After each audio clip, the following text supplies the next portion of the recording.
Welcome back to the crew and you. We want to walk with you as God works in you and through you. Today, we have a subject very personal to our life and heart. Last Sunday was Pure Religion Sunday, formerly known as Stand Sunday, formerly known as Orphan Sunday. All about caring for the orphan and the widow, particularly caring for the uh, vulnerable children in the world around us. So, we want to talk a little bit about what that looks like, what God might be calling you into that, what that has looked like for us. What does God say about that? What should the church be doing? And maybe give you a little bit of insight into our personal experience with foster care. So, Yeah, I think the stat goes that there are 140 million orphans. oh my either goodness. uh Wow. Not that their parents have died, but that their parents are out of the picture. Biological parents. maybe so. So there are I think the stat is there are 140 million children living as orphans Yeah, without orphaned, yeah. everyday parents across the world. Yeah, wow. In the You United think about what? There's 8 billion people.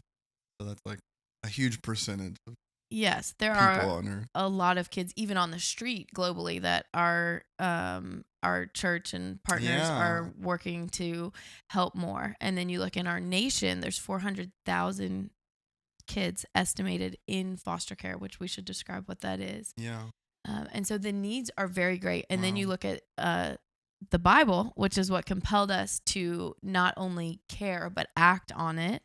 Yeah. And that is the most not only compelling part to care about this and care for this, but to also sustain us through it as you do it. Yeah. Because there's so many Bible verses that show Jesus's care for his Yeah. people, his children, and our command to do the same. Yeah. It's super important. I mean, obviously the scriptures do talk about this, and this is the reason why, if we wanted to use like a phrase to get started, I tell people that caring for the orphan is a command, not a calling. Meaning that some people put it in the phrase of like calling, like it's cool that God called you to do that, or that you've been called, or what a special calling. You must have felt called by God to step into foster care or whatever. And I try to rebut that a little bit and to say, like, listen, caring for the orphan or vulnerable children, obviously we'll get into it. It doesn't have to be foster care per se. That's a way. But caring for the orphan, caring for the vulnerable, this is a command, not a calling. It's just as much a command as like pursuing purity, sharing the gospel, like the things we would say you have to be doing. As James tells us, 1:27, that pure religion is to care for the orphan and the widow. The scripture tells us that when Jesus comes back on his throne of judgment, one of the ways he's going to assess the people of the world is to determine who cared for the least of these. And that's going to be a defining mark of the people of God, is that not only did they profess something to be true, but they lived it out in a very particular way, that they cared for the least of these. You see it throughout the life of Jesus, how important children were to him. And God describes himself so often as like a father to the fatherless. The gospel story is that people get adopted into God's family. I mean, at the essence of the gospel is adoption. People who didn't belong and now belong. People who were orphaned, so to speak, because of our sin and are now redeemed and healed and are part of a family. So it's essential to the gospel. It's a clear command, like James 1, like we have to go do that, not option. So just to help people think, I don't like it when people, I don't know. I feel like sometimes people wiggle their way out of it by saying, well, that's a good calling, or I'm so cool you got called to that. And I just want to say it's not a calling, it's a command. So first and foremost, every Christian has to play a role in the care for the orphan in the world. Now, there are a lot of ways to do that. So you don't have to do what we're doing. Yes. And there's lots of ways to do that. I think that's a misconception, is that people would think we think everyone should be foster parents. Yeah, and no, definitely not. actually, no. Probably less than you think. I don't want all y'all in charge of our kids, okay? But these are community's kids that that is a way on top of there's prayer, there's getting involved with needs across the internationally. world. There is using your skills and abilities for the sake of others. Just look at everything you do for the good of others and the glory of God. Yeah. And with that, you see, okay, anything you do to help the especially sustainable, holistic help that helps people and helps heal people through Jesus, near and far. Yeah. And so I think a lot of people know that there are global needs. Once any of these needs go from this like statistic we're sharing, or this like picture you might have scrolled past, or that one trip you went on where you saw someone in need, to becoming these people you know and love and care for. And that is where I would challenge people to move. Yeah, just move towards that. No, could you name someone that is in need of support in this way? Like someone who has been orphaned, a widow, these things that are so clear in scripture. Move towards that in a role you're in, or in an aspect of your life, whether that be prayer, financially, or we can talk about today, we chose to become foster parents. We lived overseas, thought we would stay overseas, worked with kids who didn't have everyday parents, and thought we would go back to do that. We were here in the States and decided there were needs in our backyard. And so I don't think people know that, just how much abuse, neglect, trauma, awful, and lack of everyday parents is in happening our all around you, in your neighborhoods, in your city. It's really awful when you get involved in it. You're like, Yeah. So that's what the foster system is designed to do in our nation. In other countries, there are children's homes, orphanages, kids living on the street. Yeah. Our nation has designed the foster system to basically... to be the way that we do that. Yeah. To what happens is there is an investigation that takes place towards abuse and neglect. If abuse and neglect is founded, then they call all the biological family members to see if they can support the child by taking them into their home. If that is not an option, then they call kinship. They try to find a family friend or someone related to the family dynamic that can do that. When that is still a no, then they call the foster families, licensed foster family, who go through training and become licensed to welcome kids into their home who have experienced trauma, neglect, and abuse, and so by the time children are placed in a foster home, there has been a lot of loss, a lot of hardship, so much grief, a lot of things. They come to foster homes, and then the goal of the foster system is to reunify into their biological family. And every person who steps into foster care should have that mission in mind. And when you look at the design of God on the family, that should be our hope. That's the ideal. That's the ideal. That's the goal. And so there are systems in place to help support the biological family towards restoration. Supports the biological parents get, visits with the biological parents, while as foster parents, you are the everyday 24/7 parent to that child. But you are still co-parenting basically with the system and with the biological parents. You don't have full say over all the things. And so it is a role that is really unto the Lord, that is very immersive into caring for not just the child, but the families in our community that need restorative work. And so that has been the way we entered in, which really just starts with an interest meeting. We went to an interest meeting very simple, 11 years ago at our local county. So you can either go through your local county or a private agency. In our area, local county is really prominent. In other areas, it's way more prominent to have a private agency, and there's pros and cons to both of those, and reasons for both of those. And went to an interest meeting, and then they just walk you through the process of becoming a foster parent, of classes and home visits and things like that. And then when you do all that and paperwork, you get licensed, and they call and say, hey, there's this child that is this age. We don't know much. Over in 2 hours. Can they come? And you scramble to come. I'll never forget that first call. So that's a little bit of what is foster care. I know it's good to be clear, because it does work a little bit different in America per se as maybe some other countries. So when we think about the what, and one of the things I also like to, or think about the why, is to think about, like you said, there's those needs happen all around us. So yes, we are involved in orphan care in the world. City Light does a lot of that. We'd love to help you and other people get involved in caring for the orphan. And really, like, what happens more in other places of the world is like legit street kids, like kids who live on the street, who have nobody taking care of them, who take care of each other. Like, that is a thing. Like, imagine a group of 8-year-olds living on the street, trying to make it. And we have people doing ministry amongst those places. Harder for that type of thing to happen in America. So there are different kind of versions of that, but there is a lot of difficulty around us. And when we thought about foster care, particularly for us, was the idea of one of the things was you just have to apply the verse, love your neighbor as yourself. And I think it's good for every Christian to think through, how am I doing that? Because it can be almost vague enough to never actually apply very specifically. And the guy asked Jesus in the scriptures, Luke 10, who's my neighbor? And Jesus gives the Good Samaritan story, basically to imply that your neighbor is anyone around you who has need, that you have access to be able to help. And so as we were thinking through how to love our neighbor as ourselves, like how do we actually do that? And then how to care for the orphan and the widow, our implication, the thing we sensed we should go do in light of that, was to step into foster care. Those are our neighbors, and those are kids who have been in some degree or another orphaned. And so I think for every Christian to consider, how do I love my neighbor, those in my city, those in my neighborhood, and then part of that has to be, how do I care for my neighbor who are vulnerable children? What does that look like? So foster care is a great way to get involved. Places like Project Belong do ways you can like mentor or hang out with or bless, especially teens who maybe are going to phase out of the foster care system. You can do respite.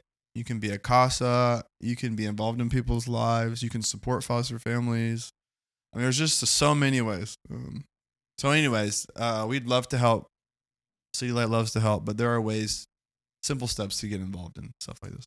Yeah, and I think one low-level way to help is to open your eyes and ears to what the children in your kid's school, maybe if you're a teacher at your school, maybe if you work or do anything in the community or in your church, to understand what's at play for the kids in your care or area, and to see that there are much bigger things going on. So a misnomer is, let's say someone goes overseas and sees a happy child that has been orphaned, or adopts a child internationally or welcomes in a foster child. That one of the biggest misconceptions I hear is, once they're in your home, are they over it yet? It should be better by after a while. Yeah, it is far more complex, and I would say rich, to understand God's intricate design for our brains, our bodies, and our family. And so the answer is no, they're not over it. You have to understand how God designed us to be cared for in a nurturing relationship with our caregiver. I mean, there are so many intricate examples of how God did that. Even just a baby's eyesight when they're born can only see up to their mom. And the way even just changing a diaper, getting picked up and responded to when you are in need as a baby, all this external regulation that a parent gives to a child, and this attunement to the child is building so much in the brain that one day gives access to knowing Jesus and understanding their worth in God's eyes, made in the image of God. When all of that lacked, even going back to in utero biological difference, I mean, and just sin marks all of us very early. And then when a baby is born, those first days, first weeks of their life are so monumental for the duration of their life. That another misconception is, well, if I get a baby, they haven't experienced trauma. That is that's not true. There is huge impact from a biological separation from a primary caregiver, from a biological parent. Yep. Hear me when I say, though, redeemable. Not 100%. I just think this is the part that people don't understand, and people can understand better. Right. The redeemable, amazing qualities that happen in a life that has overcome, or is finding triumph over some things. Yeah. So when you look at that, then it impacts when there's abuse. I mean, kids in our church community have experienced extreme abuse with shaken baby syndrome and traumatic brain injuries and neglect to the point where they didn't have food to eat or clothes to wear, anyone to pick them up from school, or, sexual abuse, physical abuse. Neglect is more traumatic on the brain often than even some forms of abuse. And so you look at this at the hands of who's supposed to be your primary caregiver, and can wreak havoc on your system, on your brain, the way you process threats. They say it's like, being in fight or flight mode, like how we respond if a bear walked into this room. Yeah. Your body, when you experience complex trauma, particularly nonverbal trauma before, or particularly relational trauma when you're little, your body can live in that state. Like all the time. Often. Yeah. And that doesn't change the moment you leave your biological family's house. Yeah. Often the tie that God created for us to have to our biological primary caregiver is so strong that no matter how dysfunctional it was, leaving that primary caregiver is the most impactful thing that it's child experiences and has to process. Yeah. And then you look at all ages. So I don't think we stated, but we have 7 children in our home right now, 4 of which have been adopted through foster care. And we've had a few others in and out. And so we've welcomed kids at 0, 2, 6, 7, 12, all ages. And so the experience is very individual, very personalized to what they experience.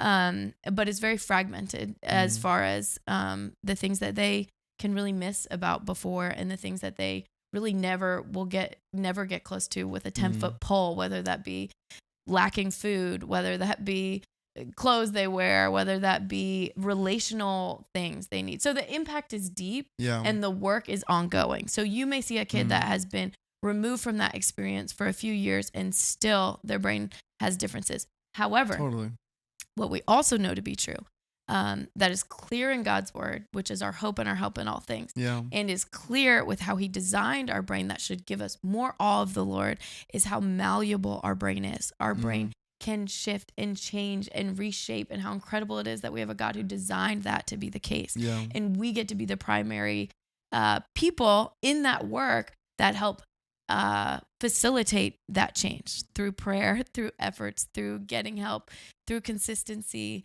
And that is our hope for their biological families too, that there would be real hope and help and healing, even if that means, like in our kids' case, that they can't be the everyday parent forever. They will always be a incredible, valuable part role of their life, right? in their life, whether that be in contact or out of contact, depending on the situation. Did you want to add to that? Yeah, that's really good. I could keep going, but I don't know if you can say anything. You can go for a long time. That's really, really true. I think we learned so much just through our experience, and you realize all the kind of misnomers, even that simple idea that you can be safe and not feel safe. Just like, you are safe here. This is a safe place. And that internally they don't feel safe, so they act as a person would who doesn't feel safe. And it doesn't make sense externally looking on it. But then when you begin to realize, like, it's just not that simple. But God does redeem and heal, and he does it in his own timing. And we've seen different varieties of how that looks and what God is up to. But I think one of the things maybe you can give some insight on too as well, because I think a lot of the questions people have relate to outcomes. Like, what if I don't feel attached? What if the child goes back to the home, and how am I going to handle that? What if, there's a bunch of crises, or like things go really bad, or what if, you name it. And people hesitate, or they have so many questions related to the outcomes, even hypothetical outcomes.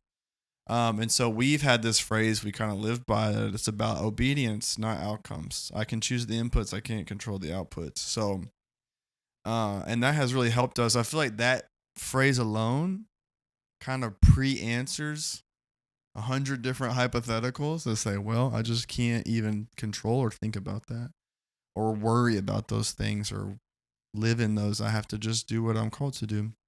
So in light of kind of that one thing, I think answers 10 questions. What do we mean when we say that? How would you use that kind of phrase to help people maybe mitigate some of their fears on the potential difficulties or struggles of outcomes that may or may not be true or not? Yeah, I think that's a really good category to kind of take inventory of for all of us, and all of our decisions, and all of our big things, and all the things that take any level of faith, which is really a lot of life, because there is so much that feels like it's in our control that really isn't. And this is a great way. Stepping into care for those in need is a great way to practice that, of like, I'm actually not in control, even though it feels like I am. So for instance, having biological children sometimes can feel like it's in our control. The outcomes are in our control. How it's going to go is in our control. And there's tons of people who are thrown by that, getting pregnant is not actually in their control. How the baby's born, how it goes once the baby's born. But there is this semblance of control over how it may go. And this is a thing that we kind of lose the semblance of control right away. The gig is up. We have no control over if this kid comes, if this kid stays, if this kid goes, if this child's parent does what they need to do, if they're going to turn out okay, if they're going to have different needs. There's no control. And so the sooner we can relieve ourselves from needing that control, from needing certain outcomes, from needing... A big one for me has been needing people to understand what we're working with, dealing with, pursuing, expecting is really a life of freedom and freedom to walk by faith. Yeah. And that is not a one-time decision. That is every day releasing ourselves from if that child loves me or doesn't love me. If I feel, like I'm afraid that kid's going to leave or I'm afraid that kid's going to stay. If I feel like this is going to end poorly or this is going to end good, it is a roller coaster and a wave you will rise and crash all the time, particularly in this life. So it feels like a hard thing to people. But I would say that has been like a huge gift to us in our life and our ministry to not have control, to not die to the unknowns when we all have unknowns, it's life to some degree in all of it. So release yourself from that for a lot of those things. So you said, what if I don't attach the child? What I hear more from people that haven't stepped in is, what if I get too attached? What if I get too attached and have to say goodbye? Right. My canned answer that now I hold more empathy with has always been an impassioned, you should. Everything we just said about what a child needs, they need you to get attached. Their brain, their bodies are designed for healthy, secure attachments that will carry them to their whole life. We're talking their future. You look at people who are married and just discovering attachment theory and they're like, oh, like this makes sense. So how you care for a child that's not going to remember it, or how you care for a child that struggles with attachment is incredibly valuable. So you don't do it for you. You are a healthy, stable adult with resources and support and to handle things at your access, community, maybe a spouse. You can do this single in a way that you can have the support and the Lord, hopefully, to support yourself, to be supported if something hard happens, like you're super attached to a child and have to say goodbye. And that has happened to us. I mean, one of our kids came and went multiple times when it felt like this is genuinely harmful to all involved. And the pain there is very real. But I have Jesus near in my pain. I have you. I have all these supports. So the impact is real and we have to care about that, but it's not a reason. If a kid knocked on your door and said, I don't have a family, would you turn them away because you're afraid you're going to love them too much? You love anyway. Love anyway. Yeah, there's a way you say it. How do you say it? I don't know if it's something I say or it might be something Jason Johnson says of just they don't have a choice in being in this experience of abuse, neglect, and separation from their family. So our yes is never going to be as hard for us as the no may be on them. Yeah, that's how you say it. So the yes for us to step into all this, and it is immersive. It can be hard, yeah. It changes your whole life. Never as hard as the no would be to them to not experience that. Yeah, and I just think the general idea for Christians, especially those who know Christ and have eternity in mind, is like the goal of life is not to avoid pain. The goal of life is not to not suffer. The goal of life is not for it to be easy. That's not how Christians think. Hard doesn't mean bad. Yeah, hard doesn't mean bad. What a wonderful phrase. And through that, there's been so much. Oh my gosh, all the redeemable stories. I mean, the Lord's done. So fun to think about all the great things God has done. Yeah. In our family and with our kids and in those relationships and how it's formed us. And so I think it's healthy to say, yes, it can be hard and present serious challenges. And with God's view in mind, the good outweighs the bad. Yeah, and to me, I just say I'm obviously, you can hear on here, very honest about the hard, very open about what it's like, and I think that's valuable and important, and I love to do that. I'm not a sugarcoater, but my strongest counterpoint to that is, even if it's hard, what if it is hard? Yeah. It's still good. It's still godly. It's still worth it. And, people will say like, maybe a child that's having more challenges, like, I'm so sorry, like, or kind of like, that's worst case. I can't imagine doing that. You can't imagine that child being worthy of love and a family and access to knowing God, even if there are behavioral health, mental health, right? Trauma struggles. To me, it's like, yes, it's hard. And what an opportunity to get to take part in a way we have had to cling to Jesus and know him and just know so much more about the world and every person we care about, because of the insights and understandings we've had on this. So what that looks like, maybe we could share in some ways of how that plays out. Yeah. I don't know. Kind of speaking to what he said, like everyone wonders the day-to-day kind of stuff. I don't know how to. I think another idea for that too, though, is as much as there are still many prayers we need God to answer, we've seen him answer so many. Oh my gosh. And so being able to watch the Lord work and transform and bless and heal and redeem.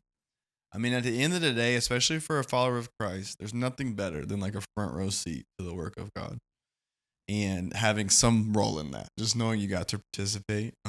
So we are I want to make sure it's clear we're very blessed to be in the midst of these things. We love it all, and it does prevent us difficulties and challenges. There's a ton of beauty from the ashes as well to see God work. So. Yeah, and I mean, yes, 100%. That's why we're talking about it, because it's been so impactful and so compelling and so impossible to turn your eyes away from once you see it. Once you see and know and love these people, and love hurts sometimes. It's like it hurts because we love the people involved so much. If we didn't, it wouldn't. And there are truly like modern day miracles that I remind myself of what God's done because we've stepped into this vulnerable, unknown life of loving kids from hard places. So as we close this one out, what should people do when they leave as a next step? Oh my. I don't just know options. What you There's should obviously do. a million things, but just say they turn the thing off and they think, I should care more about these things. I think you pray. The Lord will not leave you as you are. God is always doing a new work. Yes. And so he wants to do a work in you and through you. You open God's word to some of these verses we're talking about of how Jesus loved little children, how to care for our neighbor, how to care for the brokenhearted, how to love the orphan and widow. I mean, there's just so much in scripture that is implementable to act on your faith. And again, I don't think everyone should care for children. 100% no. Be a safe person. Be a healthy person. Be a stable person.